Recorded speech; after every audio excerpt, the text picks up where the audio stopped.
දැන් ඔයාලා හිතන්න ඕන ඔයාලගේ කුරුලෑවක් එනවා මූණේ. ඒදුකට තද වෙනවා මල පළ පහිනවා. එතකොට ටිකක් තදත් කරනවා. ඔන්න දැන් අපි හයියෙන් මෙහෙම පහර දෙනවා. සියුම් රුධිර කේශනාලිකා තියෙයිද ඩැමේජ් වෙයිද? ලේ එහෙමම ඉඳීද පටක වලට යයිද? අර අරියල පටකේ පූරකයට එකතු වෙනවා ලේ. එතකොට පිටට පේන්නේ මොන පාටද? රතු පාටට. දැන් තේරුණාද? ඒකයි සිද්ධිය. ඊට පස්සේ දැන් දවස් දෙකක් තුනක් යනකම් මේක කළු ගහිලා පේනවා. මොකද්ද කළු පාට වෙන්න හේතුව? හොඳයි ලේ රුධිර වාහිනිය ඇතුලේ යද්දි කැටි ගහනවද? කැටි ගහනවද?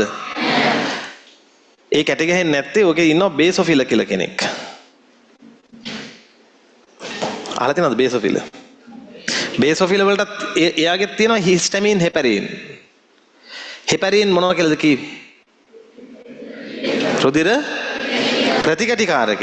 ඒ නිසා මේ රුධිර වාහිනිය අනාතරේ මොනවා හරි ක්ලොට්ස් හැදුනොත් කැටි හැදුනොත් බේසොෆිල විසින් ඒක දිය කරනවා.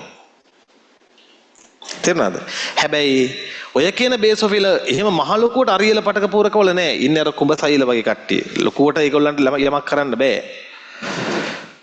රුධිරයේ එළියට හානි වෙච්ච ගමන් ඒ ලේ ටික දිගටම ගලාගෙන යනද කැටි ගහනවාද? ඒක තමයි අර කළු පාට වෙන්න හේතුව. දැන් ওই රුධිර සෛල දිගටම ඉඳීද මැරෙයිද? මැරිච්ච ගමන් ඔය ලියපු වාක්‍යයේ දෙවෙනි කාණ්ඩයට ඒගොල්ලෝ අයිති වෙනවා. ආගන්තුක ද්‍රව්‍යද සෛල සුන්බුන්ද නේ ඒගොල්ලෝ. අන්න එතෙන්ට එන්නේ කවුද මොන භක්ෂානුද? මහා භක්ෂෝ නානි සුන්බුන් කියලා මහා භක්ෂානු ඇවිල්ලා ඒ මොහොතේ ඉඳන් මොනවා කරන්න පටන් ගනීද? මොනවා කරන්න පටන් ගන්නවා? භක්ෂණය කරන්න පටන් ගන්නවා. එක පාරට එක දවසින් භක්ෂණය කරලා ඉවර කරන්න පුළුවන් වේද? දවස් කීපයක් යනවා ඉවර වෙන්න. ඒකයි ඒ කැලල දවස් කීපයකින් ටික අඩු වෙන්නේ. දැන් තේරුණා? දැන් බයොලොජි. දැන් ඔයාලා හිතන්න ඕන ඔයාලගේ කුරුලෑවක් එනවා මූණේ. දැන් තියෙනවා මෙහෙම. දැන් මේක මූණ බලද්දි වෙන්නේ මේකට. ඒ හින්දා ළමයිකට ඔක ඉවසන්න බැරි හින්දා ඔය ළමයා කරන්නේ මොකද? දැන් මේක හොඳට ඉදිමිලක් තියෙන්නේ ඈ.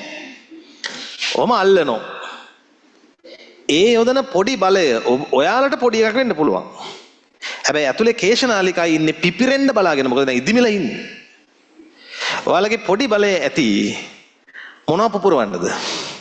රුධිර කේශනාලිකා කීපයක් පුපුරවන්න.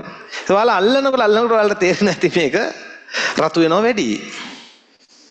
ඒ දුකට තද වෙනවා මල පළ පහිනවා. එතකොට ටිකක් තදත් කරනවා. ඊට පස්සේ මේක බලෙන් කැඩුවා කියන්නේ රුධිර වාහිනියේ තියෙයිද ගොඩක් ඩැමේජ් වෙයිද?